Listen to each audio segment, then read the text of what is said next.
السلام عليكم أحلى متابعين، ازيكم عاملين ايه؟ يا رب تكونوا بخير. النهاردة هنعمل شوربة العدس. شوربة العدس من الأكلات الشتوية المفيدة اللذيذة. إن شاء الله هنعملها مع بعض النهاردة بأسهل ما يكون، وإن شاء الله هنعملها برضو في حلة واحدة. تعالوا مع بعض نشوف مكوناتنا ايه. معانا كوباية من العدس، معانا طماطم متقطعة مكعبات، معانا بطاطس، جزر، بصل، فصين من الثوم.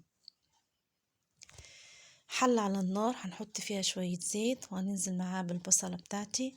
البصلة بتاعتي أنا عايزة أشوحها، مش عايزة أحمرها، يا دوبك هتدبل معايا. هنزل عليها بفصين من الثوم وأقلب.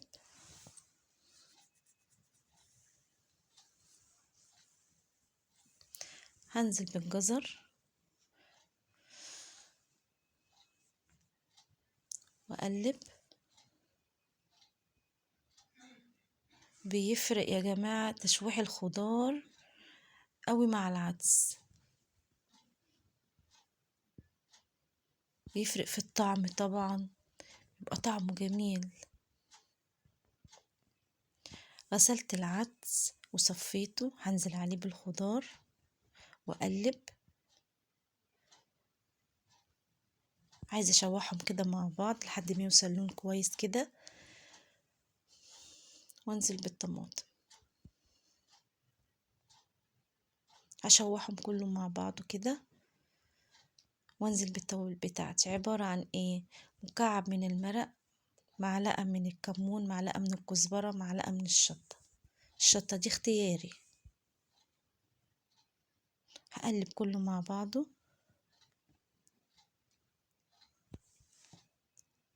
هملح الخضار بتاعي مع العدس، وهنزل عليهم بلتر من المية السخنة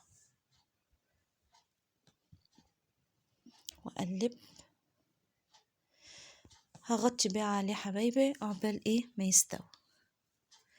هنا كان استوى العدس بتاعي، هضربه بقى بالهاند بلندر او في الخلاط،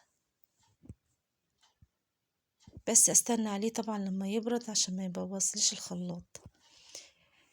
حلة عندي هنزل عليها ب3 معالق من الزيت، كوباية من الشعرية هحمرها.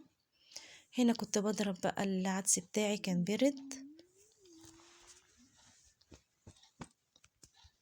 اقلب في الشعرية كده.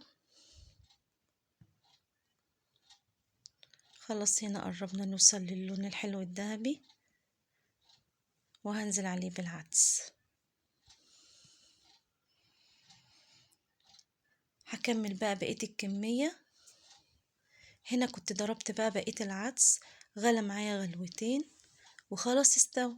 قدمنا العدس مع طبق من المخلل اللي احنا عاملينه في البيت، شوية جرجير، اوعى تنسوا البصل. تكاية حلوة. تحطي بقى على العدس بتاعك معلقة من الزبدة او من السمنة البلدي. ايه رأيكم بقى في اسهل من كده؟ يا رب يكون عجبكم. بحبكم في الله، والسلام عليكم.